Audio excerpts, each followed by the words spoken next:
I have to say, I am stunned that this many people are here. I need to tell you, it takes me back, and I really appreciate you giving up your time to come and hear what I have to say about a life well lived and a journey that has gone forward. And it's not one of those presentations that's going to be kind to everything. There are going to be some honest truths. But I hope that you will find the next 15 minutes to be somewhat invigorating to think about what you can think about when you think about yourself as a nurse executive in the future. So today I am a professor, having been in the world of corporate nursing for a long time. The thing that I would like to do for the next few minutes is I would like to talk to you about some tools that are necessary in order to progress your journey so that it can thrive and it can provide you with success. And I'd like to talk to you about big data. Not only do nurses need big data needs nurses. We need that data. That data is our future. And I would like to describe for you what I consider a life well lived. So, understanding how your career moves and what are the necessary tools to survive in a competitive market. So what I did was I wrote down everything I could think about what were the characteristics that made for success and what things could I identify for myself that would add success. Well, the first thing I thought about was my journey to nursing school. I was turned down by 4 schools of nursing. I already had a baccalaureate degree. Granted, it was in French and it did not provide me an income, but I had a degree.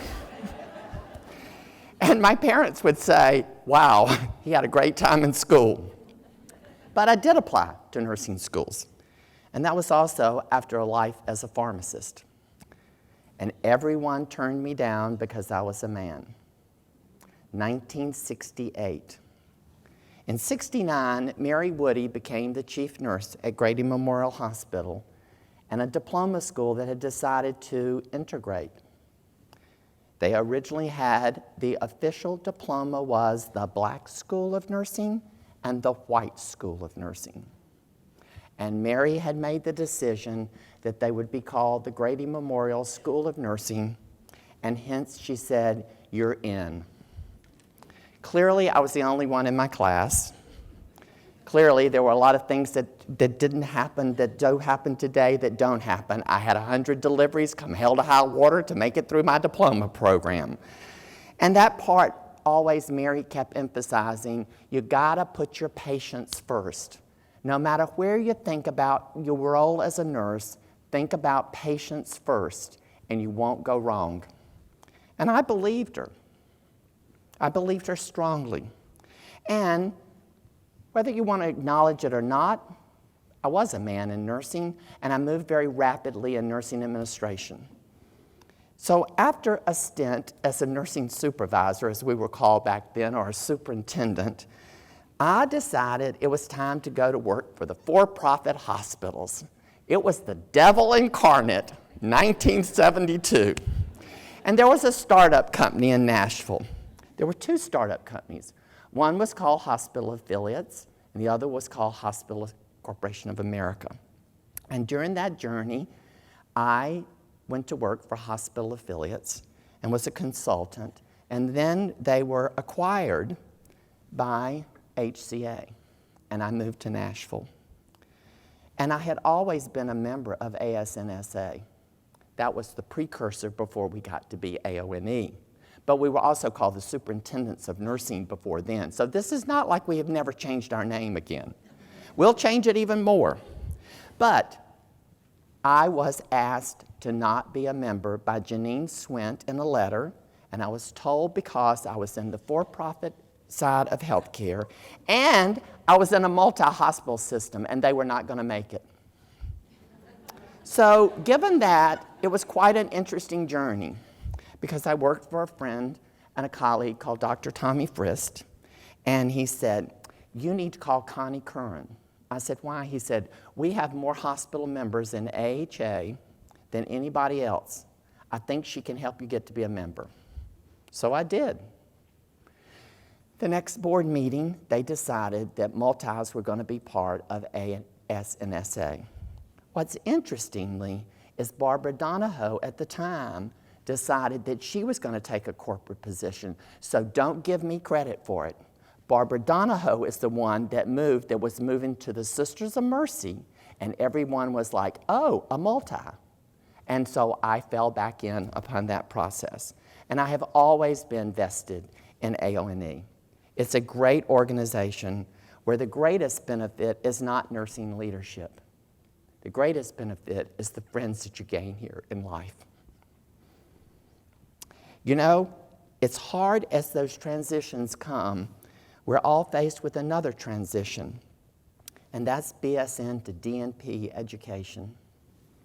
All of you are probably saying, well, they don't have enough practice. How are they going to be finishing a doctorate? They've got to come. They've got to go do all. They've got to be nailed to the cross before they can come and work in our hospitals. Let me tell you, it is not about your need. It's about student debt. Let me repeat it. Its transition will not be about your need. It will be about student debts. Because when you finish a BSN, you cannot go and piecemeal and get funding. You can only get funding when you finish one and go to the other. Hence, PT. Why did they go to a DNP? They dropped their program. Funding. I've been in academia all of my life for 2.5 years now. And the one thing I learned quickly were metrics. And metrics of student debt drive academics. It is not about us, it's about student debt. And you need to think about it. And when you think about it and you put patients first, then you start saying to yourself, we probably need residency programs. And so sitting on HRSA's board now, we are advocating for residency programs for nurse practitioners. Now, a lot of nurse practitioners are not excited about it because they believe that when they finish school, they are qualified to do anything. Trust me, they say it. They're not. So our transition in clinical practice is changing, and it's changing drastically. But one of the things that's the most disturbing is that we're not part of STEM. Now, how many of you are familiar with STEM? And you would always think that we were science, technology, engineering, and mathematics. You would think that nursing would be part of it. 178 disciplines are listed. Pharmacy, physical therapy, medicine, bioengineering, so forth and so on. Nowhere is nursing. That's a huge impact to our financial funding for research. We have to get to be a part of STEM. It's up to us through our PAC organizations and our committees to be part of STEM. Let me assure you, it will impact us in our future drastically because we will not be able to recruit and retain the brightest and the best. You know, one of the problems that everybody got nervous in the 70s, and I know some of you weren't even around then, you probably weren't even a twinkle in your parents' eye yet, but the thing of it was everybody was afraid that when we opened up nursing, because of the opportunity for nurses, for women to go to medicine, that nursing's brain trust would be drained. And it hasn't been. But it will be if we can't keep STEM in our forefront. It is our future. Because as you'll see in a later part of this presentation, it is key that we look at our engineering aspects and mathematic tools. The other thing is the role of advocacy.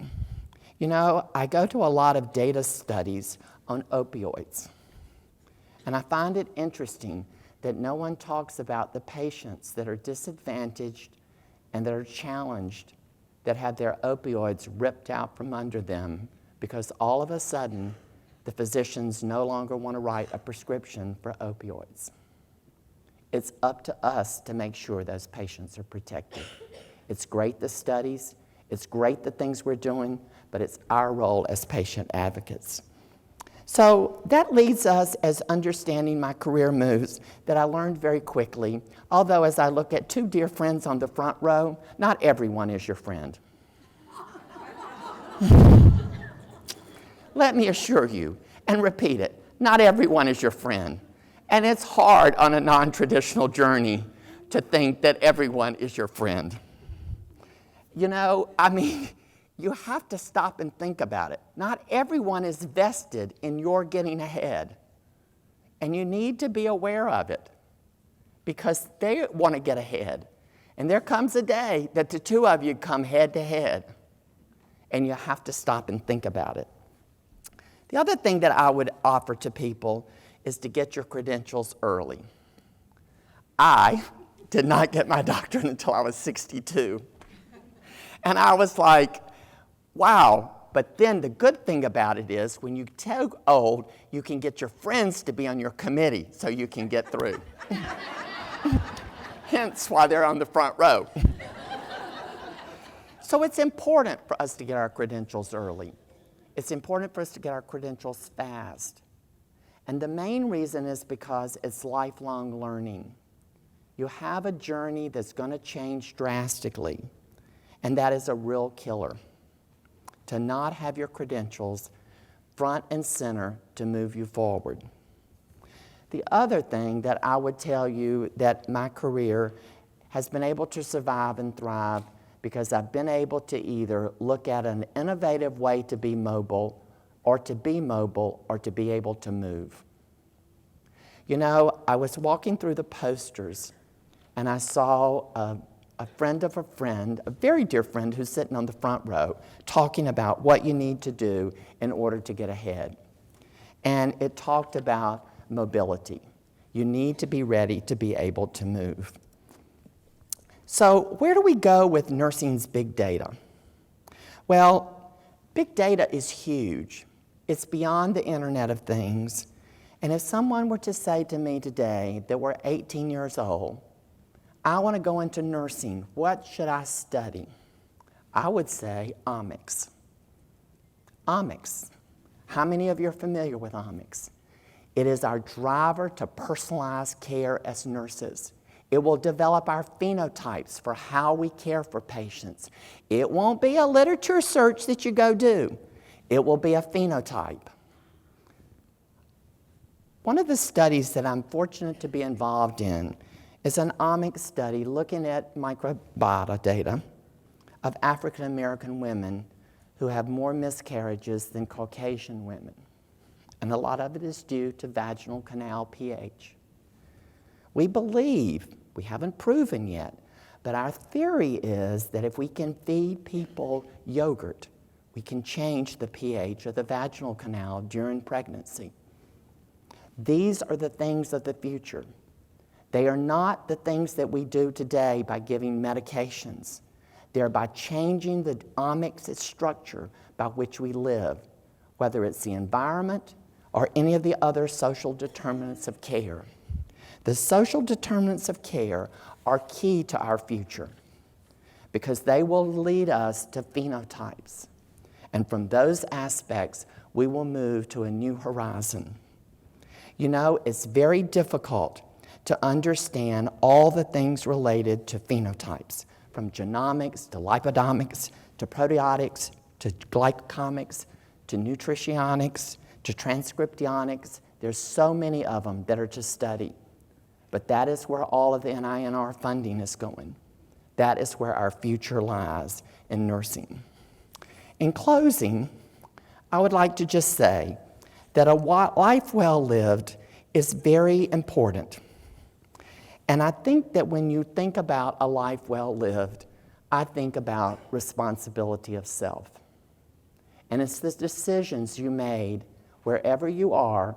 Those decisions are the decisions that you're okay with living with. Not everyone wants to be a chief nurse executive. Not everyone wants to be CEO.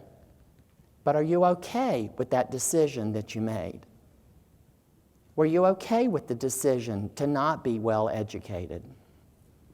I would suggest to you that a life well lived is one that can say, I'm very pleased with the decisions I've made. And I can tell you, I'm very pleased for my decision for being a member of AONE for 40-something years. It has been an awesome journey. Thank you.